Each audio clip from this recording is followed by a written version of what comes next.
غیر مسلم معاشرہ جب ان کی تعداد زیادہ ہے اس میں، تو وہ مسلمانوں کو اپنے نظریات، اپنی سوچ، اپنے تصور، اپنے عقیدے، اپنی خواہشات پر چلانے کی کوشش کریں گے، پورا زور اس پہ لگائیں گے کہ مسلمان توحید کی تعلیم کو چھوڑ کر ہمارے نظریات کو، ہماری سوچ کو اپنا لیں۔ یہ دیا گیا تو کہا گیا والا کہ مسلم معاشرے میں یعنی اپنے افراد میں آپس میں عدل اور انصاف کا ماحول بنا کے رکھنا ہے۔ مجھے حکم یہ دیا گیا کہ میں تمہارے درمیان انصاف کروں، یعنی مسلمان آپس میں عدل و انصاف کے معاملے پر رہیں اور آپس کا ماحول اتنا بہترین بنائیں کہ دوسرے لوگوں کے لیے، غیروں کے لیے نمونہ بنے گا، اس کو دے دے گا۔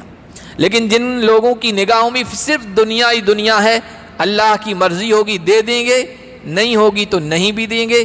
دنیا میں ہم دیکھتے ہیں کتنے سارے لوگ محنت کر رہے ہیں، کوششیں کر رہے ہیں، دوڑ دھوپ کر رہے ہیں، چاہ رہے ہیں کچھ مال آ جائے، دولت آ جائے، خوشحالی آ جائے، لیکن جتنی وہ چاہ رہے ہیں اتنی نہیں مل رہی ہے، اللہ جتنی چاہ رہا ہے اتنی مل رہا ہے۔ آج کے درس کا آغاز ہم اللہ کے فضل و کرم سے سورہ شورا کی آیت نمبر 15 سے کر رہے۔ جو آیت پڑھی گئی اس میں اللہ تعالیٰ نے اللہ کے نبی صلی اللہ علیہ وسلم کو، اپنے نبی کو، پیغمبر کو چند باتوں کی تاکید کی ہے اور پیغمبر کے واسطے سے اہل ایمان کو اور امت کے افراد کو، اور یہ باتیں اور یہ ہدایتیں بہت اہم ہیں۔ یہ آیتیں اس وقت نازل ہوئی جب اہل اسلام مکے میں تھے، تعداد میں کم تھے، سیاسی اعتبار سے بھی ان کو طاقت، قوت یا مضبوطی حاصل نہیں تھی، کمزوری حالت میں تھے، اور کافروں کی طرف سے ستائے جا رہے تھے، پریشان کیے جا رہے تھے، مجبور کیے جا رہے تھے کہ اسلام کو چھوڑ دیں، واپس باپ دادا کے دھرم اور دین میں آ جائیں۔ تو یہ باتیں، یہ ہدایتیں کہی جا رہی ہیں اور ان کو سنائی جا رہی ہے، اور یہ قیامت تک کے آنے والے اس مسلم معاشرے اور سماج کو ہدایات دی جا رہی ہے جو غیر مسلم اکثریتوں کے بیچ رہتے ہیں، جہاں نان مسلم کی تعداد زیادہ ہو اور ملا جلا معاشرہ اور سماج ہو،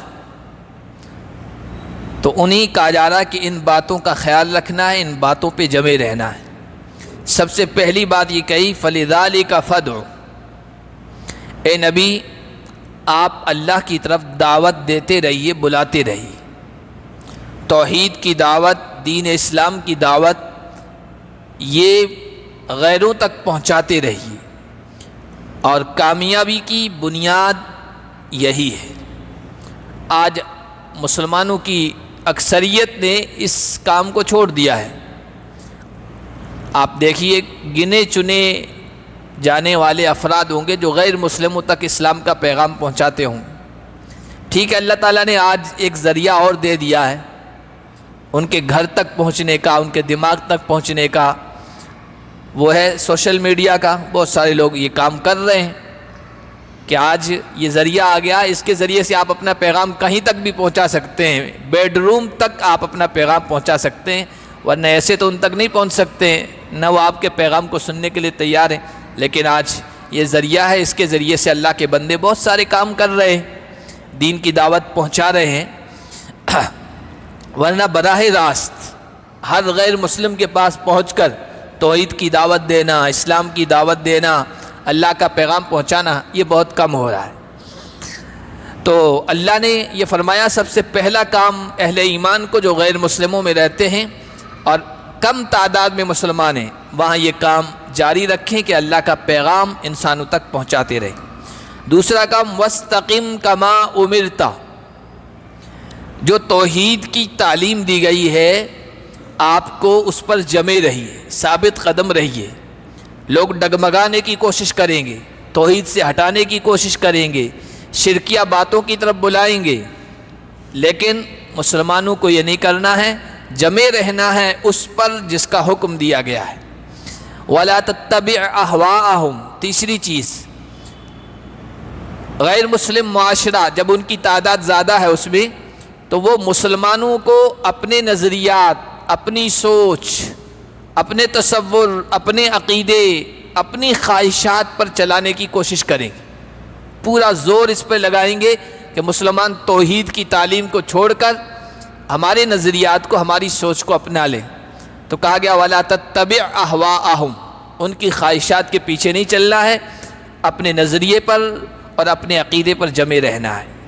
وَقُلْ آمَنْتُ بِمَا أَنزَلَ اللَّهُ مِنْ کتاب، اور ساتھ ہی ساتھ یہ اعلان کرتے ہوئے رہنا ہے کہ جو اللہ نے کتاب میں اتارا ہے، اس میں جو ہمیں عقیدے کی تعلیم دی ہے، معاشرت کی تعلیم دی ہے، زندگی گزارنے کا طریقہ بتایا ہے، معاملات کا راستہ بتایا ہے، اور جو اخلاقی تعلیم دی ہے، ہمیں اس کتاب کی روشنی میں، قرآن کی روشنی میں اپنے تمام معاملات طے کرنے۔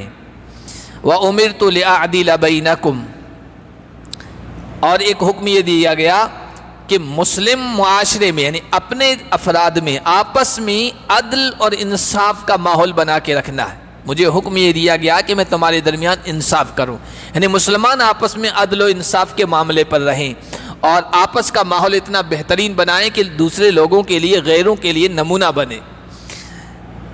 اللہ ربنا وربکم، ساتھ ہی ساتھ یہ کہا گیا کہ ان کو یہ پیغام پہنچائیں، ہمیں پالنے والا، تم کو بھی پالنے والا اللہ ہی ہے، اور یہ پیغام پہنچاتے رہیں۔ جو پیغام قبول نہ کریں تو ان کے ساتھ سختی والا رویہ نہ اپنائیں، ان کو مجبور کرنے لگ جائیں اسلام پر، قرآن کی تعلیمات کے ماننے پر، ایسا رویہ نہ اختیار کریں، بلکہ یہ کہیں لنا اعمالنا ولکم اعمالکم، ہمارا کام، ہماری ذمہ داری تم تک قرآن کا پیغام، اللہ کا پیغام پہنچا دینا ہے۔ اس کے بعد تم نہیں مانتے ہو تو ہم سختی نہیں کرتے، ہم جبر نہیں کرتے، ہم زبردستی تمہیں اسلام اور قرآن کا پیغام ماننے پر مجبور نہیں کرتے ہیں۔ ہمارے لیے ہمارا اعمال ہے، ہمارے اعمال ہیں، تمہارے لیے تمہارا اعمال، ہمارے لیے ہمارا دین، تمہارے لیے تمہارا دین، تم اس پر چلو، ہم اس پر چل رہے ہیں، ہاں اللہ کا پیغام پہنچاتے رہیں گے۔ اور ساتھ ہی ساتھ یہ کہا گیا مسلمانوں کو ان تک پیغام مسلسل پہنچاتے رہنا ہے، اسلام کا پیغام، اور جب آپ پیغام پہنچائیں گے سنجیدگی کے ساتھ، بغیر جذبات میں آئے ہوئے اپنا کام کرتے رہنا ہے۔ ان میں بہت سارے لوگ ایسے ہوں گے کہ بات ان کی سمجھ میں بھی آئے گی لیکن کٹ حجتی کریں گے، بحث کریں گے، خامخواہ الجھیں گے، تو فرمایا ان سے الجھنا نہیں ہے۔ لا حجت بیننا وبینکم، ہمارے اور تمہارے درمیان کوئی بحث نہیں ہے۔ بحث میں، کٹ حجتی میں، تو میں فائدہ کچھ نہیں ہوتا ہے، الٹی نفرتیں پیدا ہوتی ہے۔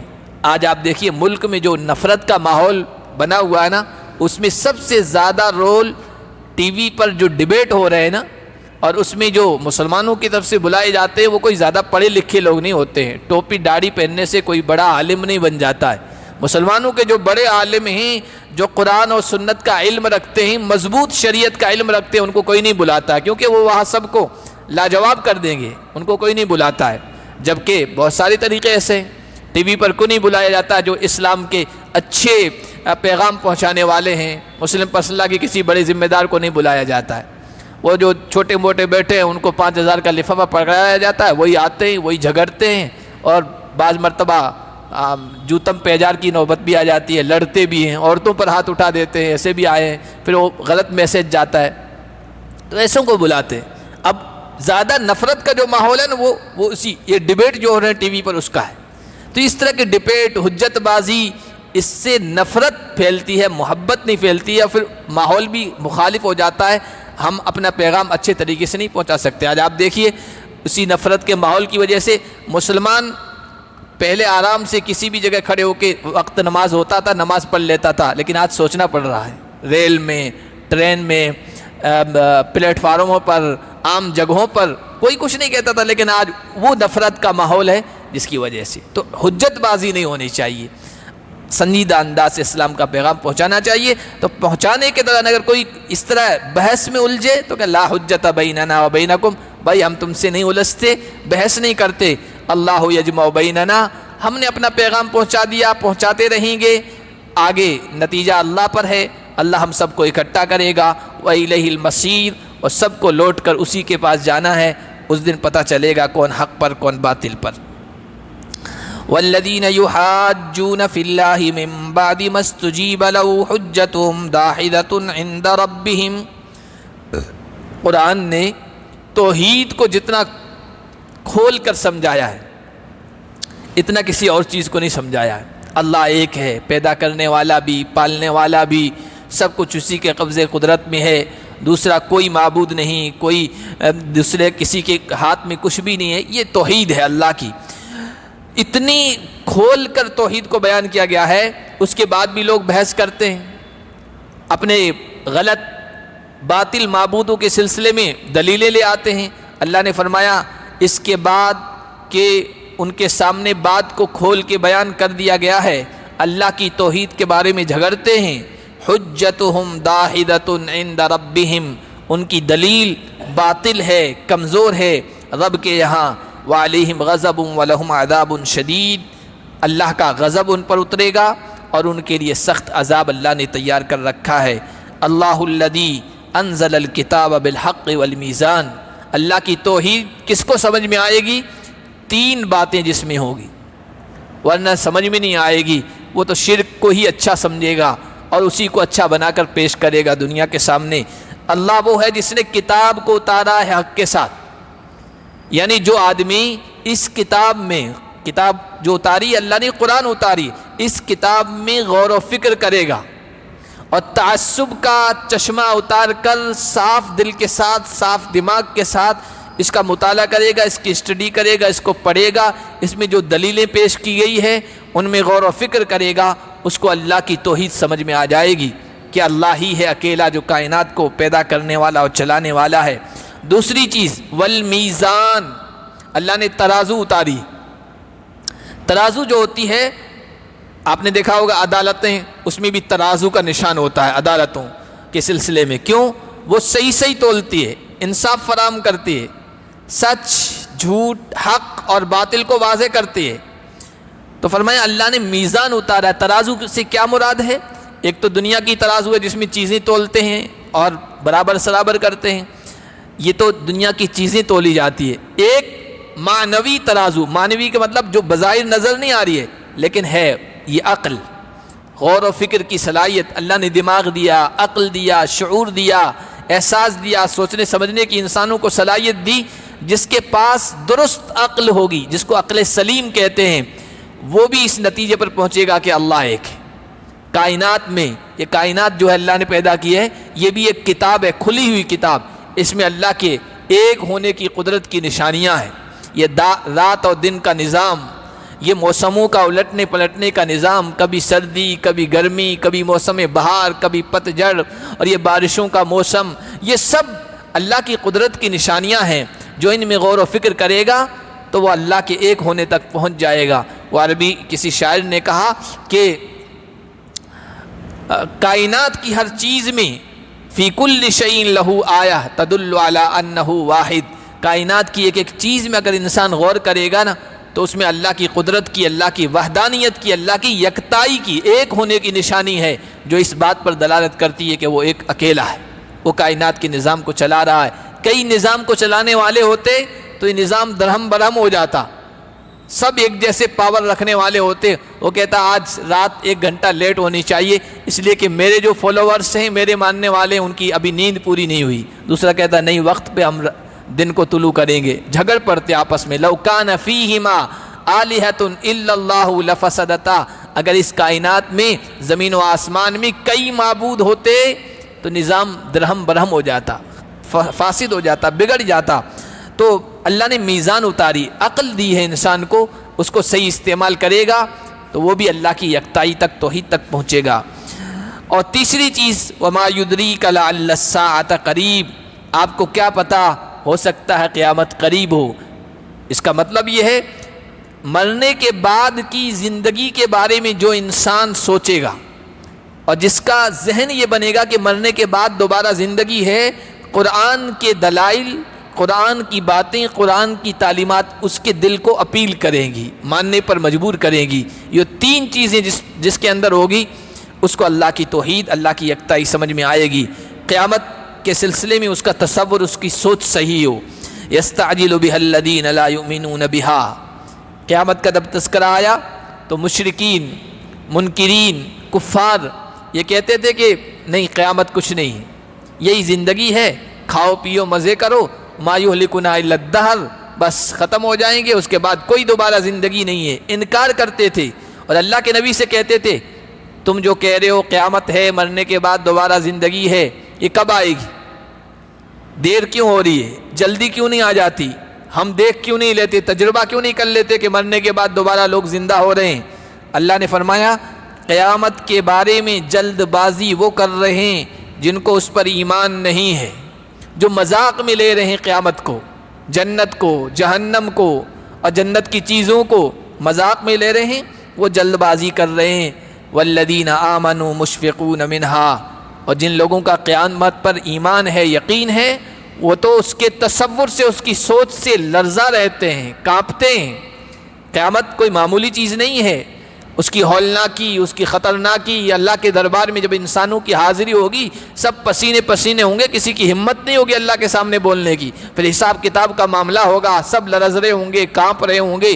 اللہ کے محبوب مقرب بندے، ان کی ہمت و جرأت نہیں ہوگی اللہ کے سامنے حاضر ہونے کی، کچھ بولنے کی اور لب کھولنے کی۔ جو ایمان والے ہیں وہ تو قیامت کی سوچ سے ہی کانپ جاتے ہیں، پتہ نہیں کیا معاملہ ہوگا۔ لیکن جو مذاق میں لے رہے ہیں تو ظاہر سی بات ہے وہ قیامت کا انکار کر رہے ہیں، وہ قیامت کی تیاری کیسے کریں گے؟ جو ایمان والے ہیں وہ اس سے ڈرتے ہیں اور جانتے ہیں بے شک وہ حق ہے، اس کا آنا بالکل سچ ہے، آئے گی تو ٹلے بھی نہیں ٹلائی جائے گی، کسی کے رد کرنے سے رد نہیں ہوگی۔ الا ان الذین یمارون فی الساعۃ لفی ضلال بعید، سنو جو لوگ قیامت کے بارے میں شک کر رہے ہیں، جھگڑ رہے ہیں، بحث کر رہے ہیں، ظاہر سی بات ہے وہ انکار کرنے والے ہیں۔ جو قیامت کو مانتا ہی نہیں ہے، تسلیم ہی نہیں کرتا ہے، وہ اس کے لیے تیاری کیا خاک کرے گا؟ پھر وہ ضد میں الٹا ہی جاتا ہے اور وہ کھلی ہوئی گمراہی میں مبتلا ہو جاتا ہے۔ اللہ لطیف بعبادہ یرزق من یشاء، توحید کا انکار کرنے والے، قیامت کا انکار کرنے والے، اللہ کی قدرت کا انکار کرنے والے، اللہ ان کو پکڑ کیوں نہیں لیتا؟ اللہ ان کی روزی بند کیوں نہیں کر دیتا؟ تو اللہ نے فرمایا اللہ اپنے بندوں پر مہربان ہے، اللہ اپنے بندوں پر مہربان ہے، قیامت کا انکار کرنے والوں اور شرک کرنے والوں پر بھی روزی روٹی ان کی بند نہیں کرتا ہے۔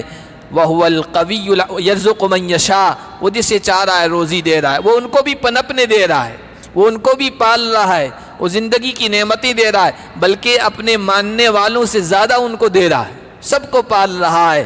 لیکن وہ یہ نہ سمجھیں کہ وہ اللہ کی پکڑ سے باہر چلے گئے۔ وَهُوَ الْقَوِيُّ، وہ زور آور ہے، العزیز زبردست ہے، اس کی پکڑ سے کوئی باہر نہیں نکل سکتا ہے۔ دنیا کی حکومتیں ہیں، دنیا کی طاقتیں ہیں، دنیا کی بادشاہتیں، سلطنتیں، ان کے جو وانٹیڈ لوگ ہوتے ہیں، مجرم ہوتے ہیں، وہ ان کی پکڑ سے باہر تو ہو سکتے ہیں۔ دنیا میں ہم دیکھتے ہیں کتنے سارے حکومتوں کے وانٹیڈ، موسٹ وانٹیڈ لوگ ہیں، ہے نا، ان کے ایئرپورٹ پر اور جگہ جگہوں پر فوٹو لگے ہوئے ہیں کہ بھائی یہ مطلوب شخص ہیں، یہ جہاں کہیں بھی ملے ہمیں اطلاع دی جائے، ہم پکڑیں گے، لیکن ان کی پکڑ بھی نہیں آ رہے ہیں، کیونکہ دنیا کی حکومتیں عاجز ہیں، بے بس ہیں۔ کتنے لوگ ہیں جو دوسرے ملکوں میں رہ رہے ہیں، ہماری حکومت کے وہ مطلوب ہیں کہ بھائی یہ ہمیں چاہیے، یہ ہمارے مجرم ہیں، لیکن پکڑ میں نہیں آ رہے ہیں، گرفت سے باہر ہیں، اس لیے کہ دنیا کی حکومتیں اور حکومتوں کو سنبھالنے والے عاجز ہیں، بے بس ہیں۔ اللہ تو القوی العزیز ہے، اس کی پکڑ سے کوئی باہر نہیں نکل سکتا۔ وہ جب وقت آئے گا تو سب کو پکڑے گا۔ ہاں ٹھیک ہے، دنیا میں اس کا لطف ہے، اس کی مہربانی ہے، اس کا فضل و کرم ہے، اپنے ماننے والوں کو بھی دے رہا ہے، نہ ماننے والوں کو بھی نواز رہا ہے۔ بلکہ عجیب، علماء نے لکھا، عجیب اس کی نوازشات ہیں، اس کی رحمانیت ہے، اس کی رحیمی ہے کہ ماننے والوں کو کم دے رہا ہے، نہ ماننے والوں کو زیادہ دے رہا ہے، ماننے والوں کو دال ساگ پہ راضی کر رہا ہے، نہ ماننے والوں کو مرغ و مسلم دے رہا ہے۔ پوری تاریخ دیکھیے، ہے نا، ایک طرف انبیاء ہیں، پیغمبر ہیں، موسیٰ ہیں، دوسری طرف فرعون ہے، ایک طرف ابراہیم ہے، دوسری طرف نمرود ہے، ایک طرف محمد الرسول اللہ صلی اللہ علیہ وسلم ہے، دوسری طرف مکہ کے رؤساء ہیں۔ ہر اعتبار سے، دنیاوی اعتبار سے زیادہ خوشحال کون تھے؟ مخالفین تھے۔ اللہ ان کو زیادہ دے رہا تھا، لیکن وہ یہ نہ سمجھے کہ اللہ کی پکڑ سے باہر ہو جائیں گے۔ اللہ کی پکڑ میں جب موقع آئے گا تو اللہ پکڑے گا، کسی کو چھوڑے گا نہیں۔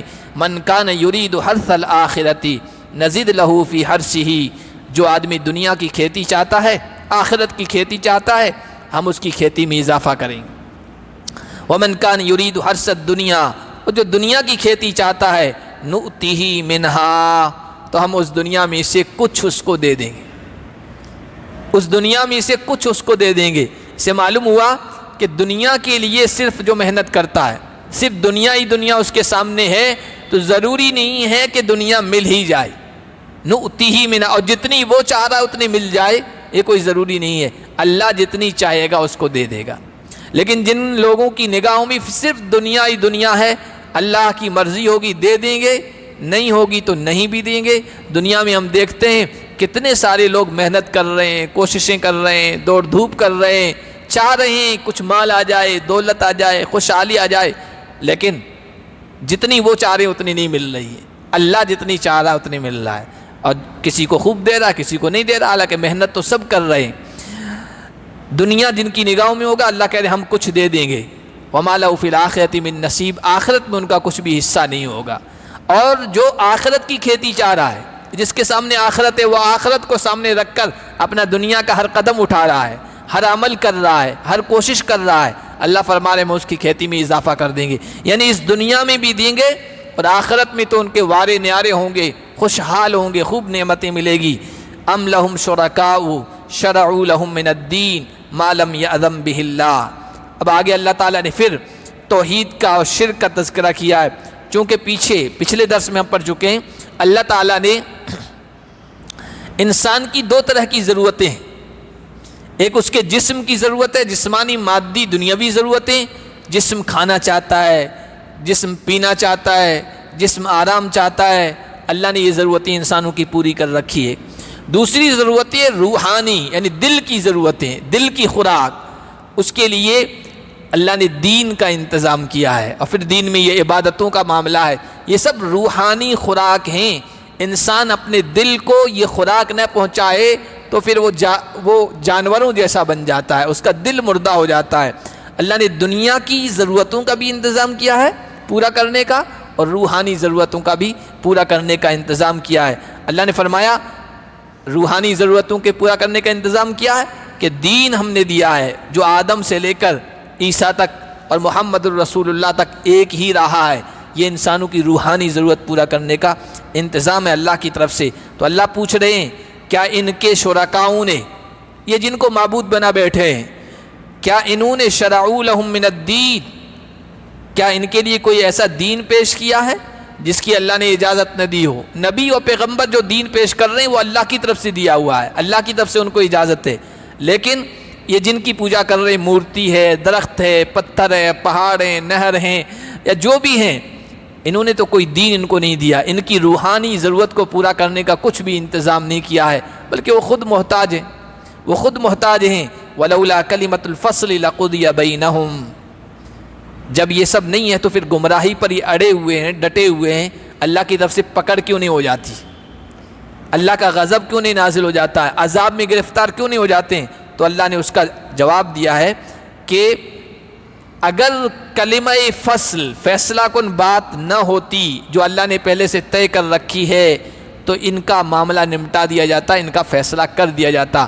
اور وہ اللہ کے علم ازلی ابدی میں یہ ہے کہ ان میں سے، چونکہ عام طور پر جب قرآن نازل ہو رہا تھا تو مکہ کے مشرک سامنے تھے، ان کے بارے میں کہا جا رہا ہے، اور پھر پوری دنیا کے منکرین کافرین کے بارے میں کہا جا رہا ہے۔ اللہ کے علم میں یہ بات طے شدہ ہے، معلوم ہے کہ ان میں سے آگے چل کر کچھ لوگ مسلمان ہوں گے، ایمان کو قبول کریں گے، قرآن پر ایمان لے آئیں گے، اور پھر ایک دنیا ان کے پیغام پہنچانے کے نتیجے میں، ان کی دعوت کے نتیجے میں اسلام کے دامن سے وابستہ ہوگی، اسلام میں داخل ہوگی۔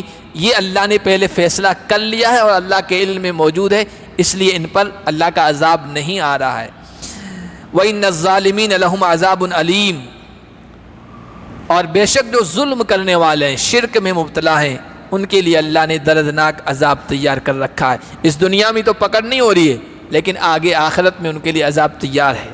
تَرَى الظَّالِمِينَ مُشْفِقِينَ مِمَّا كَسَبُوا وَهُوَ وَاقِعٌ بِهِمْ، ذہن میں یہ بات آ سکتی ہے کہ چلو کچھ لوگوں کے لیے اللہ نے یہ طے کر رکھا ہے کہ آگے چل کر مسلمان ہوں گے اور وہ بھی اسلام کی بڑی خدمت انجام دیں گے، دنیا کو توحید کی طرف بلائیں گے، لیکن جو باقی کافر ہیں، مشرک ہیں، اور جو مسلمانوں کو ستا رہے ہیں، زندگی تنگ کر رکھی ہے مکے میں مسلمانوں کی، ان پر اللہ کا عذاب کیوں نہیں آ جاتا؟ کم از کم ان پر اللہ کی پکڑ آ جائے تو مسلمانوں کی تھوڑی آنکھیں ٹھنڈی ہوں، خوش ہوں مسلمان۔ اللہ نے فرمایا یوں اللہ اس دنیا میں پکڑ نہیں فرمائے گا، لیکن آگے ان کے لیے تیار ہے، سزا تیار ہے۔ وہ آخرت کا دن ہے جس دن تم ظالموں کو دیکھو گے مشفقین مما کسبوا، جو انہوں نے کرتوت کیے ہیں، جو انہوں نے اعمال کیے، کام کیے ہیں، اس سے وہ ڈرے ہوئے ہوں گے۔ آج تو مان نہیں رہے قیامت کو، مرنے کے بعد کی زندگی کو اور وہاں کے حالات کو، لیکن اس دن تم دیکھو گے مشفقین مما کسبوا، ان کے سارے اعمال سامنے آ جائیں گے، دفتر کھول دیا جائے گا، ساری ریل ان کے اعمال کی کرتوتوں کی سامنے چالو کر دی جائے گی، تو وہ ڈر رہے ہوں گے اور ان کو یقین ہو جائے گا واقع بہم، اللہ کا عذاب ان پر اترنے والا ہے، پیش آنے والا ہے۔ والذین آمنوا وعملوا الصالحات فی روضات الجنات، اور جو اہل ایمان یہ چاہتے ہیں کافروں کو اس دنیا ہی میں نمٹا دیا جائے تاکہ ان کی آنکھیں ٹھنڈی و خوش ہو، تو دیکھو اللہ کا فیصلہ اس دنیا میں ایسا نہیں ہوتا، ہر ایک کے لیے اللہ مہلت دیتا ہے، اور تمہاری آنکھیں ٹھنڈی اللہ آخرت میں کرے گا۔ جو ایمان والے ہیں، نیک عمل پر جمے ہوئے ہیں، فی روضات الجنات، وہ ہرے بھرے باغات میں ہوں گے، لہم ما یشاءون عند ربہم، ان کے رب کے یہاں جو وہ چاہیں گے وہ ان کو ملے گا۔ اور جنت جگہ ہے نیکی کی، اچھائی کی، خیر کی، بھلائی کی، تو جنتیوں کے دلوں میں جو خواہش آئے گی، جو تمنا پیدا ہوگی، جو آرزو پیدا ہوگی، وہ اچھی پیدا ہوگی۔ اچھی جگہ میں اچھے خیالات آتے ہیں، نیک خواہشات پیدا ہوتی ہے، ردی اور بری خواہش کبھی نہیں آئے گی۔ تو لہم ما یشاؤون عند ربہم، جنتیوں کے دل میں جو نیک خواہشات ہوگی اللہ وہ سب پوری کرے گا، اس لیے کہ جنت ہی وہ جگہ ہے جہاں خواہشات پوری ہوگی، دنیا میں خواہشات پوری نہیں ہوتی ہے۔ جنت میں تمام تمنائیں پوری کی جائے گی، دنیا میں نہیں ہوتا ہے۔ آج دنیا کے بڑے سے بڑا آدمی جس کو سب کچھ بظاہر ملا ہوا دنیا والوں کی نگاہوں میں، اس سے بھی جا کے پوچھو نا کوئی تمنا ہے، کوئی آرزو ہے، تو وہ کچھ نہ کچھ کہے گا، ہاں بہت ساری اللہ نے پوری کر دی لیکن ایک تمنا باقی ہے، ابھی یہ باقی ہے، یہ آرزو باقی ہے، اس لیے کہ دنیا میں اس کے بس میں نہیں ہے، اور دنیا میں خواہشات ختم بھی نہیں ہونے والی ہے۔ اور ایک متنبی عربی کا شاعر گزرا ہے، اس نے کہا کہ وَمَنْ تَحَا عَرَبٌ إِلَّا إِلَىٰ عَرَبِهِ، بھائی دنیا خواہشات پوری کرنے کی جگہ ہی نہیں ہے، خواہشات پوری ہوگی نہیں دنیا میں کسی انسان کی، یہاں ایک خواہش پوری ہوتی ہے دوسری خواہش آ جاتی ہے نا۔ جو سائیکل والا ہے اس کی تمنا اور خواہش ہے کہ اسکوٹر پہ آ جاؤں، جب اسکوٹر مل جاتا ہے تو خواہش ہوتی ہے کہ بھائی 2 ویلر ہے 4 ویلر پہ آ جاؤں، جب 4 ویلر پہ آئے گا تو پھر تمنا اور آئے گی کہ اب نئے سے نیا ماڈل ہونا چاہیے، فلاں ہونا چاہیے، فلاں ہونا چاہیے۔ خواہشات پوری ہوتی ہی نہیں ہے، جنت میں پوری ہوگی جو چاہیں گے۔ پھر اس میں حدیث میں تفصیل ہے، بڑے عجیب واقعات صحابہ کے، صحابی کھڑے ہوتے ہیں، میری خواہش تو یہ ہے میں کھیتی باڑی کرنے والا ہوں، جنت میں کھیتی باڑی ہوگی یا نہیں؟ تو اللہ کے نبی نے فرمایا خواہش پیدا ہو گئی تو اللہ پوری فرما دیں گے، لیکن محنت نہیں کرنی پڑے گی، تمہاری خواہش پوری ہو جائے گی، اللہ حکم دیں گے، اللہ کا آرڈر ہوگا، زمین ہموار کی جائے گی، دانے ڈالے جائیں گے، کھیتی اگے گی اور وہ بڑی ہوگی، اس میں غلے لگیں گے، اناج لگیں گے، پکیں گے، فصل کاٹی جائے گی، فصلوں کے اناج کے ڈھیر لگا دیے جائیں گے تمہاری نگاہوں کے سامنے، بس منٹوں میں یہ سب کر دیا جائے گا، خواہش پوری ہو جائے گی تمہاری۔ تو ذالک هو الفضل الکبیر، جنت ہے خواہش کے پوری کرنے کی جگہ، اللہ کی یہ بہت بڑی مہربانی ہے، اللہ ہم سب کو اس سے نوازے۔ ذالک الذی یبشر اللہ، مومنین یہ چاہ رہے ہیں نا خوشخبری ملے، اللہ کا عذاب آئے، کافروں پر آنکھیں ٹھنڈی و خوش ہو، تو فرمایا اللہ یہ خوشخبری تمہیں سنا رہا ہے، ہمیشہ ہمیشہ رہنے والی جنت کی، اس کی نعمتوں کی، اللہ یہ خوشخبری سنا رہا ہے اپنے ایمان والے اور نیک عمل کرنے والے بندوں کی۔ آگے بھی اسی آیت سے جڑا ہوا ہے جملہ، جس میں تھوڑی تفسیر ہے انشاءاللہ اگلے درس میں ہم پڑھیں گے۔ اللہ پاک ہم سب کو قرآن کی ہدایات کے مطابق زندگی بسر کرنے کی توفیق عطا فرمائے۔ سبحان اللہ بحمدہ، سبحان